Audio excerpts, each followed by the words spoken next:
კახეთში სოფლის მხარდაჭერის პროგრამის ფარგლებში მოსახლეობასთან შეხვედრები დაიწყო. სახელმწიფო რწმუნებულმა გიორგი ალადაშვილმა ახმეტის მუნიციპალიტეტის მერიის წარმომადგენლებთან ერთად პირველი შეხვედრა სოფელ აწყურისა და ზემო ხოდაშნის მოსახლეობასთან გამართა. მათ არსებულ გამოწვევებსა და საჭიროებებზე ისაუბრეს. მოსახლეობამ დაასახელა პრიორიტეტული საკითხებიც.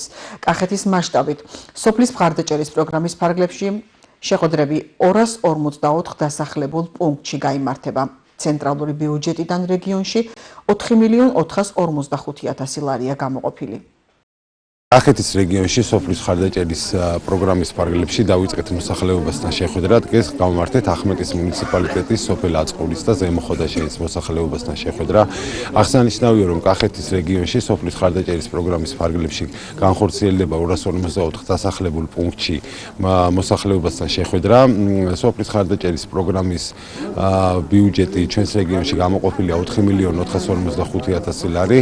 აღნიშნული თანხა მოხმარდება მოსახლეობის ინტერესების უზრუნველყოფას, მოსახლეობის მიერ დასახული პრიორიტეტებით განხორციელდება შესაბამისი პროექტები. სოფლის მხარდაჭერის პროგრამა ითვალისწინებს ისეთი მცირემასშტაბიანი პროექტების დაფინანსებას, როგორც არის სანიაღვრე სისტემების მოწესრიგება, მცირე სკოლების და პარკების მოწესრიგება, რეაბილიტაციას.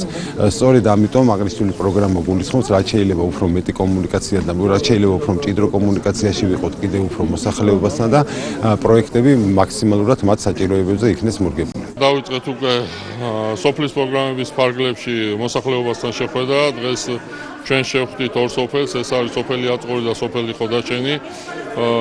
სოფლის პროგრამის თანხებიდან გამომდინარე, რომელიც რაიონზე გამოყოფილი გვაქვს 930.000 ლარი, ასევე ჩვენ ადგილობრივი ბიუჯეტიდან უკვე გატანილი გვაქვს საკრებულოს და დამტკიცებული გვაქვს თანამონაწილეობა 400.000 ლარი, იმიტომ რომ ცოტა მცირე ბიუჯეტიანია და ისეთი მცირე პრობლემები, რომელიც სოფლის მოსახლეობას აწუხებს, ვცდილობთ, რომ ამ პროგრამის ფარგლებში გადავწყვიტოთ. სოფელ აწყურში პრიორიტეტად დააყენეს სანიაღვრე არხები და სოფელ ხოდაშენში პრიორიტეტად დადგა საბავშვო ბაღის ეზოს აღჭურვა, სათამაშოები და სხვადასხვა საბავშვო ატრაქციონები.